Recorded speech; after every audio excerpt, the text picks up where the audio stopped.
कि पहाड़ों से एक आवाज आई थी। ये कहानी दादी ने सुनाई थी। एक परी रहती थी बादलों में, एक लड़का गिना जाता था पागलों में। कहता था बादलों से कोई आने वाला है, जमीन पर उतरकर मेरी सांसों में समाने वाला है।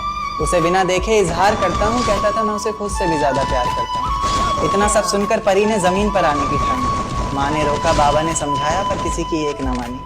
रात का वक्त चारों तरफ अंधेरा था, रोशनी के नाम पर बस चांद का बसेरा। अब चांद से याद आया कि चांद की रोशनी भी तो फीकी पड़ जाएगी जब वो उतरकर मेरी छत पर आएगी।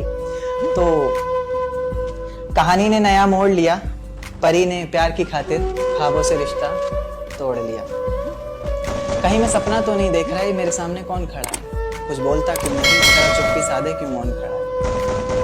उसने कहा कि माँ बाबा घर बार सब छोड़ दिया मैंने, बहुत ख्वाब सजाए थे, काफी ऊंचा उड़ना था, सब तोड़ दिया मैंने। आज से मेरी किस्मत के ताले की चाबी तुम हो, बेचैन सी मेरी धड़कन की बेताब